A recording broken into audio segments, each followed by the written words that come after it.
there is a good chance you have never seen the night sky. Not the version you think you've seen. You've stepped outside, glanced up, noticed the stars were out and gone back in. I mean the real one. The sky that is over your house on any clear night and has been your whole life.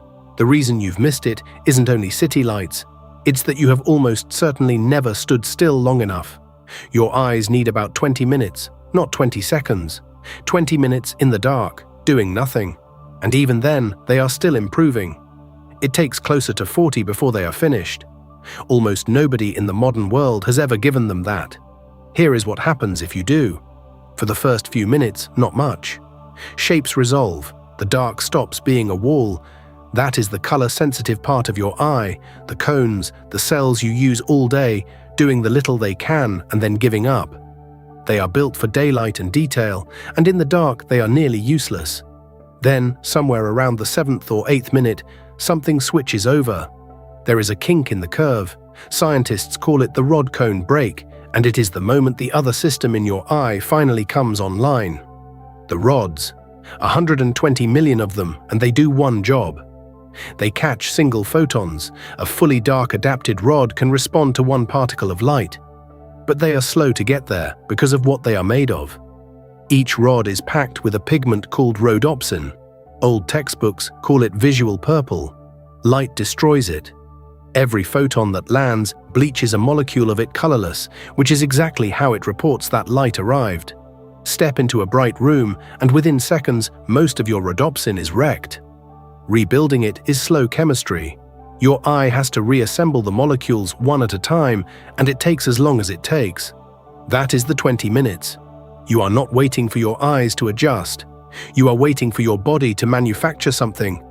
And when it's finished, your eye is roughly 100,000 times more sensitive than it was in daylight.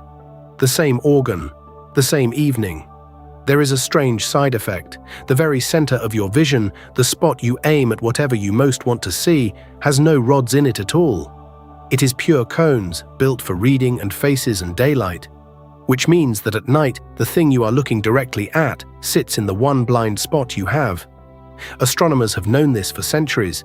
To see a faint star, you look slightly beside it, and it appears. Look straight at it, and it vanishes. It's called averted vision. A galaxy 2.5 million light-years away will hide from you if you stare at it, and come out if you glance away. The people who needed the dark built their whole world around protecting it. Submarine control rooms ran under red light before surfacing at night, so nobody lost their adaptation on the climb to the bridge. Ships did the same, so did observatories. Red specifically because rods are almost blind to deep red. They are tuned to a blue-green, the color of twilight, and long red wavelengths slide past them almost unnoticed. Red light lets you read a chart with your cones while your rods stay in the dark, untouched.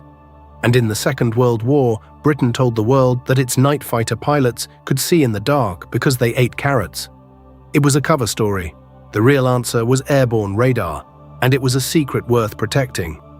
But the myth stuck, partly because it wasn't entirely a lie. Carrots carry vitamin A, and your body builds rhodopsin out of vitamin A. Starve someone of it, and they genuinely go night blind. The propaganda was wrapped around a true mechanism. It just doesn't work in reverse. If you're already well fed, another carrot buys you nothing. What undoes all of it takes no time at all. One glance at a phone, a car turning into the road, a porch light, 2 seconds of white-blue light, and you are back at the beginning, and the 20 minutes start again from zero. Built slowly, spent instantly. That asymmetry is really how we lost the sky. Not because the stars went anywhere. Under a genuinely dark sky, a finished eye sees 2,000 or 3,000 stars, and the Milky Way stops being a metaphor. It is a bright, structured band with a dark rift torn down the middle of it. From a lit street, you'll see a few dozen stars and nothing else. Around 80% of people on Earth now live under a sky too bright for any of this to happen. A third of humanity has never seen the galaxy they live inside, but most of us are one drive away from it. And here is the part worth keeping. When you go and you wait, and the sky slowly fills in above you, more stars than you expected, and then more than that, nothing out there has changed. Not one star got brighter. The sky was always doing this. You just finally showed up for it. And it is never the same twice. The exact arrangement of stars over one place on Earth on one night happens once and never repeats. With SkyWhen, you can find that sky. The night you were born, the night everything changed.